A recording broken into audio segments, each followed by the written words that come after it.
सबको जय मसीह की। आज हम भविष्यवाणी इस सीरीज में दूसरे पार्ट में बाइबल में न्याय के सिंहासन के बारे में क्या वचन दिए है, उसका विस्तृत अर्थ क्या है, आज हम ये देखेंगे। और इस भविष्यवाणी के बारे में समझते हुए हम अपने आप को न्याय के सिंहासन के सामने अपने आप को प्रस्तुत कैसे करेंगे, ये हम आज सीखेंगे। आइए हम प्रार्थना करें।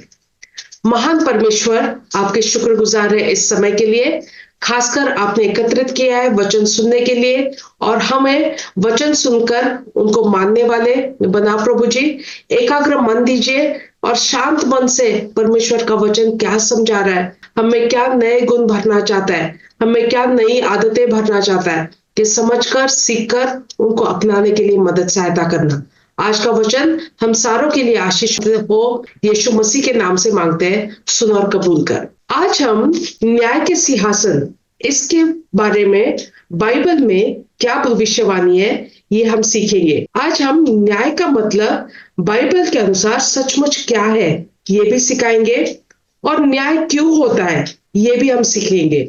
आज हम ये भी सीखेंगे कि कौन सी एरियाज है जिनमें हमारा न्याय होना है। जैसे हम विश्वासियों को अन्य विश्वासियों के साथ किस तरह बर्ताव करना चाहिए, हम जिनके अधीन है उन अधिकारियों के साथ हमारा बर्ताव कैसा होना चाहिए, हमारे जो परमेश्वर ने गुण दिए उनका भी न्याय होना है, तो उन गुणों का हम किस तरह इस्तेमाल कर रहे हैं, उनका भी न्याय होना है।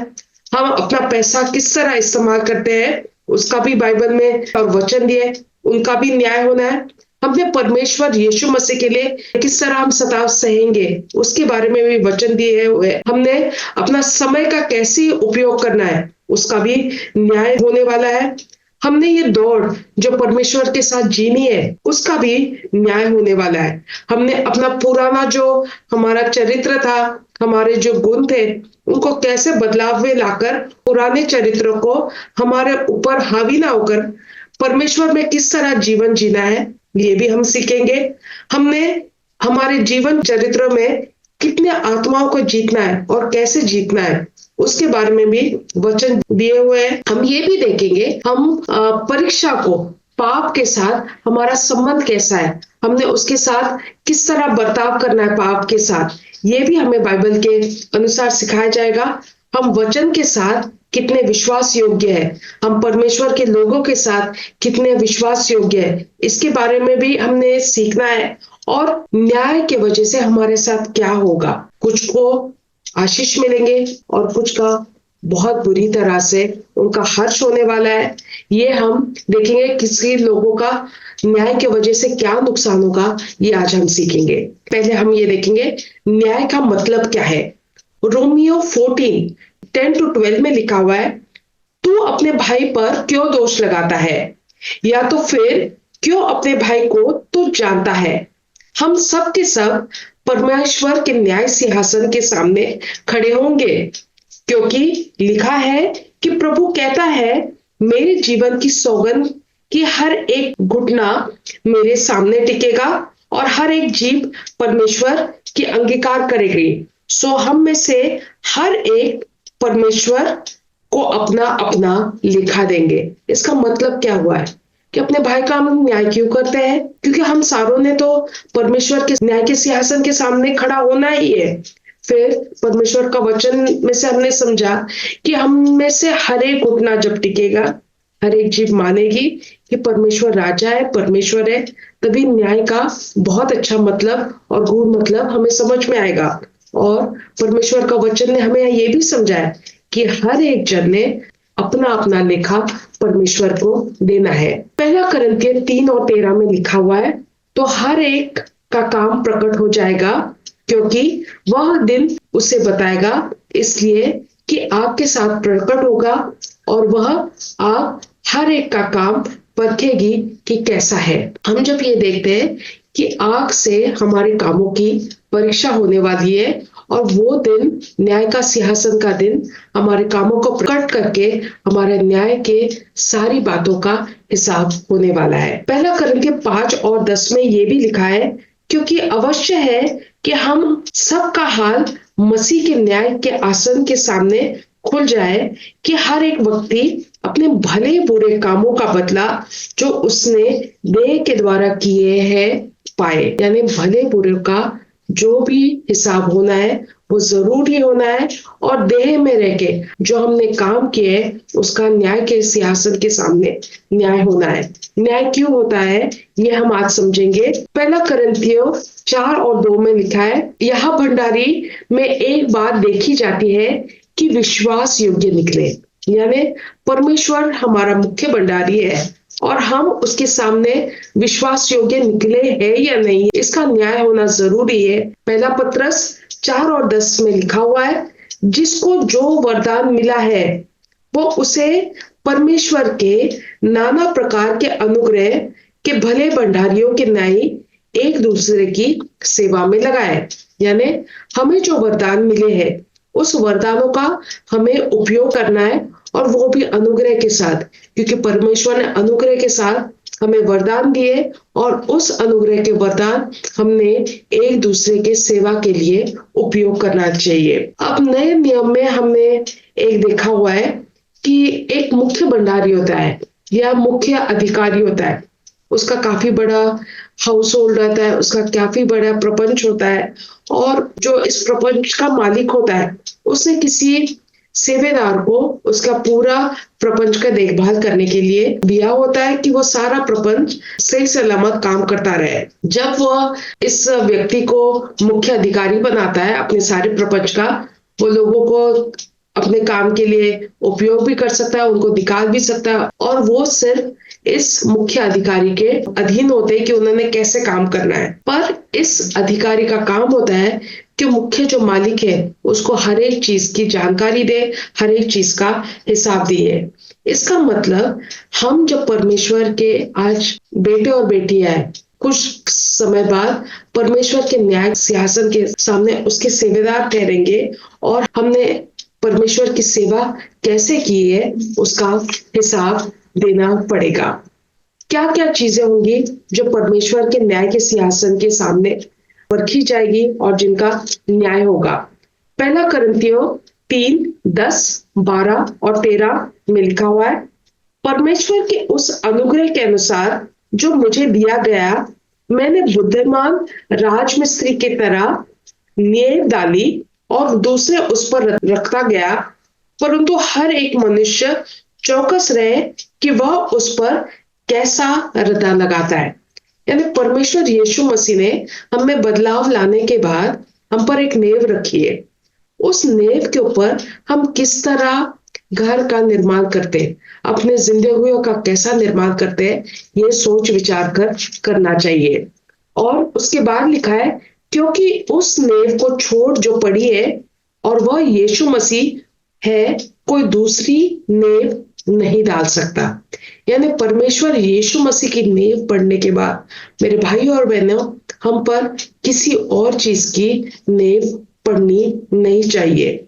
और यदि कोई इस नींव पर सोने या चांदी या बहुमूल्य पत्थर या काठ या घास या फूस का रदा लगाता है, तो हर एक काम प्रकट हो जाएंगे, क्योंकि वह दिन उसे बताएगा, इसलिए कि आग के साथ प्रकट होगा और वह आग हर एक काम परखेगी कि कैसा है।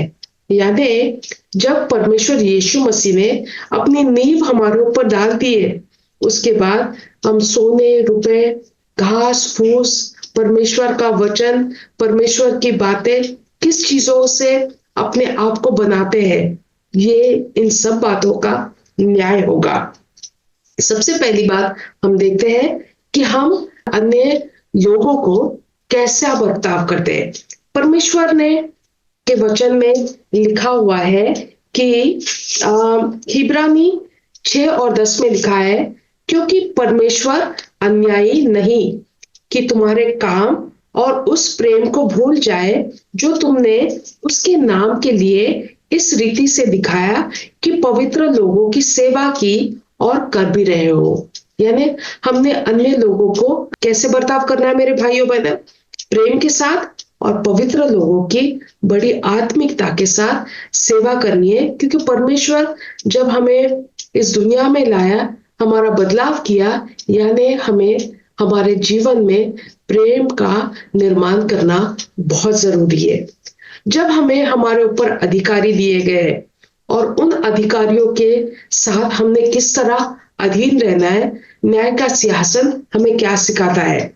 इब्रानी 13 और 17 में लिखा है, और अपने अगुओं की मानो और उनके अधीन रहो, क्योंकि उनकी नाई तुम्हारे प्राणों के लिए जागते रहते, जिन्हें लेखा देना पड़ेगा कि वह ये काम आनंद से करे, नहीं ठंडी सांस ले लेकर, क्योंकि इस दिशा में तुम्हें कुछ लाभ नहीं।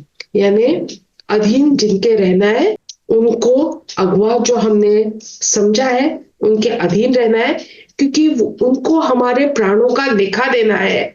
और वो हमारे लिए जब सेवा करते हैं, हमारे लिए प्रार्थना करते हैं, तो होके दे देकर नहीं, पर ठंडी सांस लेकर, कि हम अगुओं के मानकर उनके अधीनगी में चलकर हमें लाभ ही लाभ मिलेगा। हमें जो वरदान दिए गए उनका हम किस तरह इस्तेमाल किया, ये न्याय का सिंहासन हमें सिखाता है। न्याय का सिंहासन के सामने जब जाएंगे, तब 2 तिमोथी 1:6 में लिखा हुआ है कि इसी कारण मैं तुझे सुधि दिलाता हूं कि तू परमेश्वर के उस वरदान को जो तेरे हाथ रखने के द्वारा तुझे मिला है चमका दे। यानी परमेश्वर ने जो हमें वरदान दिए उनको हमें चमकाना है, उनको हमने दबा कर नहीं रखना है, छुपा कर नहीं रखना है, बिना उपयोग का नहीं रखना। हर एक वरदान को जो परमेश्वर ने दिया है उसे हमें चमकाना है। परमेश्वर का वचन हमें सिखाता है कि हमने हमारे पैसों का, हमारे धन का किस तरह इस्तेमाल करना है। 1 तिमोथी 6:17 और 19 में लिखा है, इस संसार के धनवानों को आज्ञा दे कि वे अभिमानी ना हो और चंचल धन पर आशा ना रखे, परंतु परमेश्वर जो हमारे सुख के लिए सब कुछ बहुतायत से देता है, और भलाई करे और भले कामों में धनी बने और उदार से सहायता में तत्पर रहे, और आगे के लिए एक अच्छी नींव डाले रखे कि सत्य जीवन के वश में कर ले। यानी परमेश्वर का वचन हमें सिखाता है धनवानों को कि धन की वजह से अभिमानी ना बने, धन पर ज्यादा भरोसा नहीं करे, क्योंकि वो कुछ देर तक रहता है, फिर चंचल धन की तरह निकल जाता है। परंतु परमेश्वर ने धनी होने का हमें वरदान जब दिया है, तो उस धन का सुख भोगते हुए परमेश्वर को याद रखना है, और उस धन का भलाई के लिए काम भी करना है, और भले काम करना ही धनी बनने के बराबर है। यानी धनी बनने का मतलब क्या है? धन हमारे पास है, धन से हम भलाई के काम करते हैं, और भले काम से ही हम सच्चे धनी बनते हैं। और उदार जब हम काम करते हैं, भलाई करते हैं, सहायता करते हैं, तब हम सच्चे मन से धनी बनते हैं। और परमेश्वर का वचन हमें सिखाता है कि इस नेव को डालना बहुत जरूरी है कि धन को हमें दिया क्यों है? भले काम के लिए दिया गया है, और उदार बनने के लिए दिया है, सहायता करने के लिए दिया है। उस धन पर, चंचल धन पर अपना पूरा भरोसा देने के लिए दिया नहीं है। 2 Corinthians 9:6 और 7 में लिखा है, परंतु बात तो यह है कि जो थोड़ा बोता है वो थोड़ा काटेगा भी, और जो बहुत बांटता है वो बहुत काटेगा। और हर एक जन जैसा मन में ठाने वैसा ही दान करे, ना कुड़कुड़ के, ना उदास भाव से, क्योंकि परमेश्वर हर्ष से देने वाले से प्रेम रखता है। यानी परमेश्वर का वचन क्या कहता है कि जब हमें धन दिया गया है, चाहे थोड़ा है चाहे बहुत है, बहुत आयत में, जब हम थोड़ा धन उदारता से दान करेंगे, लोगों की सहायता करेंगे और भलाई के काम करेंगे, तो हमें थोड़ा ही आशीष मिलेगा। जब हमें धन जो दिया गया है उससे हम बिना सोचे समय उदारता के साथ दान करेंगे, लोगों की सहायता करेंगे, भले काम करेंगे, तो वचन कहता है जब हम बहुत आयत में दान करेंगे तो बहुत आयत में परमेश्वर आशीष भी देगा। और जब हमारे मन में जब हम देते हैं, कुड़ कुड़ करके देंगे, भाई हमें देना ही पड़ा इसलिए हमने दिया, तो परमेश्वर इस दानी के बारे में सोचेगा कि इसने भलाई के काम किस मन इच्छा से किए, क्योंकि परमेश्वर का वचन कहता है कि हर्ष से दान देने वाले व्यक्ति को परमेश्वर बहुत प्रसन्न होता है। पहला कोरिन्थियों 16 और 2 में लिखा है, सप्ताह के पहले दिन तुम में से हर एक अपने आमदनी के अनुसार कुछ अपने पास रख छोड़कर मेरे आने पर चंदा ना करना पड़े। यानी परमेश्वर का वचन कहता है सप्ताह के पहले दिन जब हम कलीसिया के भवन में भी जाते या कहीं पर भी जाते, परमेश्वर के लिए हमने दान करना जरूरी है। हम परमेश्वर के लिए सताव कैसा करना है, ये परमेश्वर का वचन हमें सिखाता है। मत्ती 5:11 और 12 में लिखा है, धन्य हो तुम जो मनुष्य मेरे कारण तुम्हें निंदा करते और सताए और झूठ बोल बोल कर तुम्हारे विरोध में सब प्रकार की बुरी बातें कहे, क्योंकि आनंदित और मगन होना, क्योंकि तुम्हारे लिए स्वर्ग में बड़ा फल है। इसलिए कि उन्होंने उस भविष्य वक्ताओं को जो तुमसे पहले थे इस रीति से सताया है। यानी परमेश्वर का वचन हमें सताव को किस तरह सहना सिखाता है कि जब हम सताव सहेंगे, दुख सहेंगे, कष्ट सहेंगे परमेश्वर के लिए, तब हम धन्य कहलाए जाएंगे।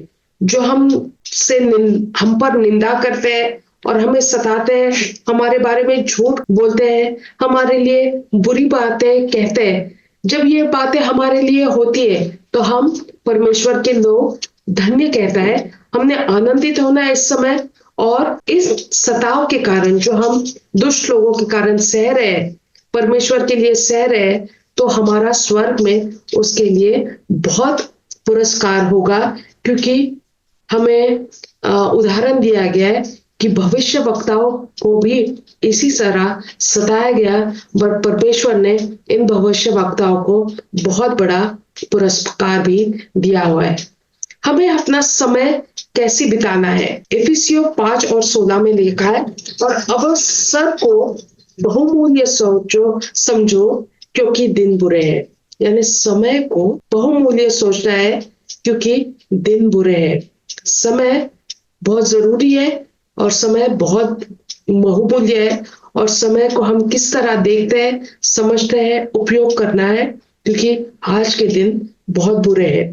पहला पत्रस 1 और 17 में लिखा है, और जब कि तुम्हें हे पिता कहकर उससे प्रार्थना करते हैं जो बिना पश्चाताप के हर एक काम के अनुसार न्याय करते हैं, तो अपने परदेसी होने का समय वैसे बिताओ।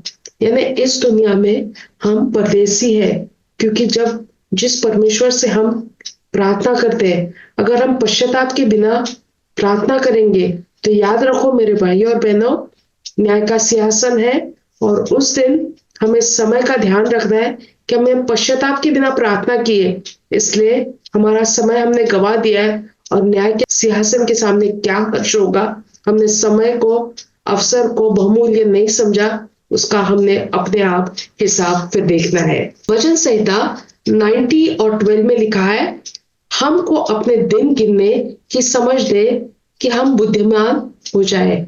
परमेश्वर का वचन कहता है कि समय कितना थोड़ा है इस दुनिया में हमारा, और इस दुनिया के समय के अनुसार, हमारे कामों के अनुसार, हमारे बर्ताव के अनुसार हमारा न्याय होना है। और इसलिए हमारे दिन गिनना, कम दिन को याद रखते अपने समय को परमेश्वर की सेवा में जरूरियत से बिताना है, ये समझना हमें बहुत जरूरी है। हमने हमारी इस दौड़ की, परमेश्वर की दौड़ को कैसे जीना है, ये भी न्याय के सिंहासन हमें समझाता है। पहला कोरिन्थियों 9 और 24 में लिखा है, क्या तुम नहीं जानते कि दौड़ में तो दौड़ते सभी है, परंतु इनाम एक ही को ले जाता है। तुम वैसे ही दौड़ो कि जीतो। यानी हमने हमारी दौड़ जो परमेश्वर में लगाई है, इस दौड़ में तो काफी सारे लोग दौड़ रहे हैं कि परमेश्वर के साथ जिएंगे, बट हमने इस तरह नहीं दौड़ना है कि आई चलाई चल रही है, हम भी दौड़ रहे हैं। नहीं, हमने पुरस्कार जीतना है, इसलिए परमेश्वर के स्वर जीतना है हमारे लिए, इसलिए हमने इस दुनिया में परमेश्वर की सेवा में अपनी दौड़ दौड़नी है। फिलिपियो 3:13 और 14 में लिखा है, हे भाइयों, मेरी भावना ये नहीं है कि मैं पकड़ चुका हूं, परंतु केवल एक काम करता हूं कि जो बातें पीछे रह गई है उनको भूलकर आगे की ओर बढ़ता हूं। परमेश्वर का वचन समझाता है, हम बहुत बार पीछे देखते हैं, शायद ये हो जाता, वो हो जाता, वो कर लेता, वो नहीं करता, वो हो जाता तो कितना अच्छा था, वो नहीं करता तो कितना अच्छा हो जाता। आज परमेश्वर का वचन हमें फिलिपियो 3:13 और 14 में समझाता है, पीछे की बातें भूल जाओ, जो वक्त हमें गवा चुका है, जो वक्त का हमने उपयोग नहीं किया अच्छी तरह से, वो वक्त भूल जाओ, आगे के बारे में सोचो और आगे में बदलाव परमेश्वर में लाकर हमारी जिंदगी में आगे के बारे में सोचकर पीछे को भूलकर आगे की ओर अच्छी तरह दौड़ते रहना सीखो। निशाने की ओर दौड़ा चला जाता हो ताकि वह इनाम पाओ जिसके लिए परमेश्वर ने मुझे यीशु मसीह में ऊपर बुलाया है। यानी मेरा निशाना क्या है, मैं दौड़ क्यों रहा हूं, कि मैं वो इनाम पाऊं, स्वर्ग का मुकुट पाऊं, स्वर्ग में रहने की इजाजत पाऊं, जो परमेश्वर ने मुझे वाचा दी है कि अगर मैं परमेश्वर में अच्छी जिंदगी बिताऊंगी तो मैं परमेश्वर के साथ सदा के लिए रहूंगी। ये सोचकर हमने अपने निशाने की ओर परमेश्वर की सेवकाई में दौड़नी है। इब्रानी 12:1 में लिखा है, इस कारण जबकि गवाहों की ऐसा बड़ा बादल हमें घेरे हुए है, तो आओ हर एक रोकने वाली वस्तु और उलझाने वाले पाप को दूर रखे कि वह दौड़ जिसमें हम दौड़ते हैं धीरज से दौड़े। वचन हमें बहुत अच्छी बात समझा रहा है कि हमारे सामने काफी गवाह है जो परमेश्वर में जिए हैं, और उस जिंदगी से हमने ये सीखना है कि उनको परमेश्वर का बादलों को घेर कर उनके हमेशा के लिए स्वर्ग में लिया जाएगा। इसलिए जो भी हमें चीज, जो भी हमें पाप, जो भी हमारे में आदत है जो हमें रोकती है, जिस वजह से हम इस दौड़ में हार जाए, उससे हमें अपने आप को दूर रखता है और धीरज के साथ दौड़ना है कि स्वर्ग का राज हमारा हो जाए। हमने अपने पुराने चरित्र को, पुराने स्वभाव को किस तरह अच्छी तरह से अपने आप से दूर रखना है, ये हमें वचन सिखाता है। 1 Corinthians 9:25 से लेकर 27 में लिखा है, और हर एक पहलवान सब प्रकार का सहन करता है, वे तो हर एक मुरझाने वाले मुकुट को पाने के लिए यह सब करता है, परंतु हम तो उस मुकुट के लिए करते हैं जो मुरझाने के लिए नहीं। इसलिए मैं तो इसी रीति से दौड़ता हूं, परंतु बैठकानी में नहीं, मैं भी इसी रीति से मुक्का से लड़ता हूं, परंतु उसकी नाई नहीं जो हवा पीटता हुआ लड़ता हो, परंतु अपनी देह को मारता कूटता और वश में लाता हूं, ऐसा न हो कि औरों को प्रचार करते मैं आप ही किसी रीति से निकम्मा ठहरूं। यानी हमारा पुराना चरित्र हमें कैसे काबू में रखना है। एक पहलवान जो होता है वो संयम के साथ, हर संयम के साथ लड़ता है कि वो जीत सके, और वो इस तरह लड़ता है कि वो हमेशा वही मुकुट पाए कि वो जीत जाए। और उस मुकुट पाने के लिए कुछ नियम है, कुछ तरीके हैं जो हमने विश्वासी जीवन में किस तरह से, कौन से नियमों के पालना करने की वजह से हमें स्वर्ग का मुकुट मिलेगा। हम इस तरह नहीं जीना है कि हम जीते जीते हमारे अपने मन से नहीं जीना है। वचन कैसे सिखा रहा है, हमें कैसा संयम रहेगा, उस तरह से हमने अपने आप में संयम लगाना है। सबसे जरूरी है हमारे शरीर को अपने काबू में रखना है, और उसको मारना कूटना इस तरह है, उसको इस तरह वश में रखना है कि वो पाप ना करे। और उस शरीर को हमने काबू ला लिया तो हम निकम्मे ठहराए नहीं जाएंगे, पर हमारे दौड़ में हम क्योंकि संयम के साथ, नियमों के साथ हमने अपनी जिंदगी जी है तो हम जरूर जीतेंगे। हमने कितने आत्माओं को या किस तरह अपनी सेवकाई करनी है, कैसे आत्माओं को जीतना है, किस तरह लोगों को परमेश्वर यीशु मसीह के बारे में समझाना है, परमेश्वर यीशु मसीह के लिए जीतना है, परमेश्वर यीशु मसीह का प्रचार कैसे करना है, ये भी हमें वचन सिखाता है। पहला थिस्सलुनीकियों 2:19 और 20 में लिखा हुआ है, भला हमारी आशा या आनंद या बड़ाई का मुकुट क्या है? क्या हमारे प्रभु यीशु के सम्मुख उसके आने के समय तुम ही न होगे? हमारी बढ़ाई और आनंद तुम ही हो।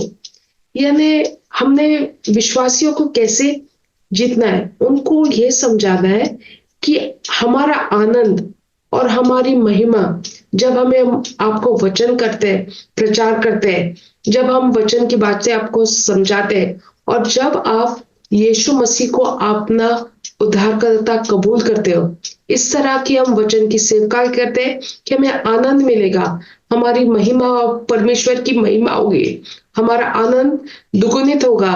और जब हम इस आनंद को आपके साथ बांट रहे हैं कि यीशु मसीह हमारा उद्धार करता है और आपका भी हो जाएगा, ये जब हम करेंगे तो सच्ची तरह से हम आत्माओं को यीशु मसीह के लिए जीतेंगे। दानियल 12 और 3 में लिखा हुआ है, तब सिखाने वाले की चमक आकाश मंडल में सी होगी, और जो बहुत से धर्मी बनते हैं वो सर्वदा के लिए प्रकाशमान रहेंगे। यानी जो सिखाने वाले हैं, परमेश्वर का वचन जो लोगों को सिखाते हैं, वो किस तरह होते हैं कि वो अपने आप तो धर्मी होते ही है, बट उस सिखाने वाले की जो जिम्मेदारी हमने पूरी की है, उसके वजह से हम सर्वदा के लिए प्रकाशमान रहेंगे। वो सिखाना, समझाना, लोगों के बांटने के वजह से हम सर्वदा के लिए प्रकाशित हो जाएंगे। हमने टेम्पटेशन, परीक्षा, पाप का किस तरह सामना करना है। जेम्स 1:2 और 3 में लिखा है, हे मेरे भाइयों, जब तुम नाना प्रकार की परीक्षा में पढ़ो तो पूरे आनंद की बात समझो, ये जानकर कि तुम्हारा विश्वास के परखे जाने से धीरज उत्पन्न होता है। इसका मतलब क्या है कि हम जब अलग अलग परीक्षाओं में पढ़ते हैं, अलग अलग सताव में पढ़ते हैं, अलग अलग पापों का सामना करते हैं, तो ये आनंद मानो, क्योंकि हम जब परीक्षा में पढ़ते हैं, हमारे विश्वास की परख होती है और हम धीरज के साथ उस परीक्षा से, उस पाप से बाहर निकलते हैं। तो हमने हर्षित होना है कि पाप का सामना हुआ, परीक्षा का सामना हुआ, ताकि हम धीरज से उस बात से निकल आए। अगर हमने दौड़ अच्छी तरह दौड़ी है और हमें ऊपर जो परीक्षा आई है उसमें स्थिर रहे, उसको हमने समझा, जांच कर उसमें उत्तीर्ण हुए, तो हमें स्वर्ग का मुकुट मिलेगा। और जो भी सिखाने वाले हैं परमेश्वर का वचन, उन्होंने धीरज के साथ, विश्वास योग्यता के साथ अगर उन्होंने अपना वचन सिखाया है तो उन्हें पुरस्कार मिलेगा। कुछ कुछ लोगों को इस न्याय के वजह से हानि भी उठानी पड़ेगी, और यदि किसी का काम जल जाए तो हानि उठाएगा, पर वह आप बच जाएंगे, परंतु जलते जलते। यानी अगर हमने जो काम किए, न्याय के सिंहासन के सामने खड़े रहे और वो कामों की महिमा नहीं हुई है, उनका आदर नहीं हुआ, वो सही काम नहीं है, तो वो काम सारे जल जाएंगे, हम तो बच जाएंगे, बट जलते जलते हमें अनंत काल के लिए जलना पड़ेगा नरक में। ये हमें समझना है, और ये आज हमने समझा है कि इस तरह न्याय का सिंहासन होगा, इस तरह उसकी रूपरेखा होगी, इस तरह उसकी वजह है न्याय सिंहासन की, और न्याय के सिंहासन के लिए तैयारी हमने किस तरह करनी है। आमीन।